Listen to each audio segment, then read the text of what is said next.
இந்த பிரபஞ்சத்துக்கு நம்ம உண்மையா இருக்கிற வரைக்கும் இயங்கிக்கிட்டே இருக்க முடியும். நினைக்கலாம் நான் வந்து இவ்வளவு தப்பு பண்றான், இவ்வளவு தப்பு பண்ண இவங்கெல்லாம் வாழ்றாங்க அடிக்கடி சொல்லுவாங்க. அதெல்லாம் சொல்லிதான் நம்மளே தப்பு பண்ண சொல்லுவாங்க. ஆனா அதெல்லாம் நிக்காது, அவங்கெல்லாம் இருக்கவே முடியாது. அது பதில் சொல்லி ஆகணும். யாரும் தப்பு தவறு அடுத்தவனுக்கு துரோகம் பண்ணிட்டு ஏமாத்திட்டு இந்த உலகத்துல தப்பிச்சு போயிடவே முடியாது.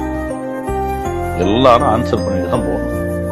அதை நான் ரொம்ப அனுபவம் நிறைய நம்ம கற்றுக் கொடுத்துருக்கு. நம்ம நல்லது கெட்டது, நம்ம சுற்றி உள்ளவங்க யார் நல்லவங்க கெட்டவங்க, நம்ம கஷ்டப்படும் போது யார் கூட இருக்காங்க யார் இல்லை, இதுதான் வாழ்க்கை அப்படின்னு தெரிஞ்சுக்கிறது.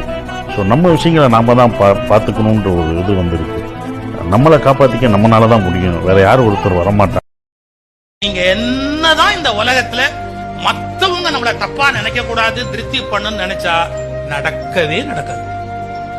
உங்க ஆத்மாவை திருப்தி பண்ணிட்டு போய் சேர்ற வழியை பாரு.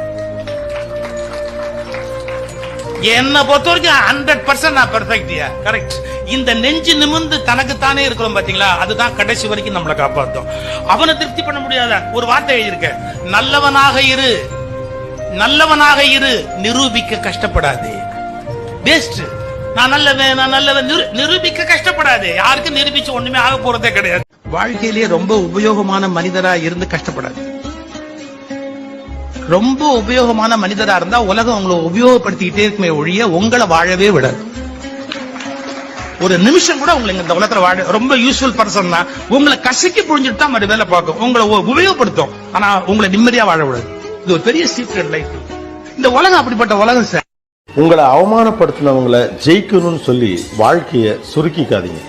கல்யாண வீட்டில் கடுப்பேற்றினவங்க, டிராஃபிக்கில் நடுவுரல் காட்டினவன், காசு இல்லைங்கிறதுக்காக மதிக்காமல் போனவன், இவனை பற்றி எல்லாமே நீங்கள் யோசிச்சுட்டு இருந்தீங்கன்னா வாழ்க்கையில் நீங்கள் யோசிக்க வேண்டிய விஷயத்தை விட்டுருவீங்க, வளர முடியாமல் போயிடும். ஒரு விஷயத்தை உங்கள் பெற்றோர்களுக்கு உங்களால் சொல்லி புரிய வைக்க முடியும்னா நீங்கள் மெச்சூர்டாக இருக்கீங்கன்னு அர்த்தம். அவங்களுக்குலாம் புரியாத ஒதுங்கிறீங்கன்னா உங்களுக்கு பேச தெரியலன்னு அர்த்தம். நம்ம எல்லாரும் அப்படிதான் நினைக்கிறோம். நமக்கு கொஞ்சம் படிப்பு வந்தவொடனே என்ன நினைச்சுக்கணும், பெரியவர்கள்லாம் ஒன்றுமே தெரியல. இந்த தெரியாத ஆள் தான் எந்த காலேஜில் சேர்க்கணும்னு 10 பேர்த்த விசாரிச்சு ஏதோ ஒரு இடத்துல போய் அப்ளிகேஷனை வாங்கி அதை ஃபில்அப் பண்றதுக்கு பக்கத்துல கேட்டு எங்க சார் போய் இதை கொடுக்கணும்னு கொடுத்து ஃபீஸ் வாங்குறதுக்கு ஊரெல்லாம் கடன் வாங்கி இருக்கக்கூடிய பிஎஃப் பணத்துல இருந்து லோனை போட்டு உங்களை சேர்த்துட்டு லோன் ஞாயிற்றுக்கிழமையெல்லாம் பிஞ்சு போன செருப்போட வந்த அந்த அப்பந்தான், படிக்காத அந்த அப்பந்தான் நம்மளை படிக்க வச்சான்.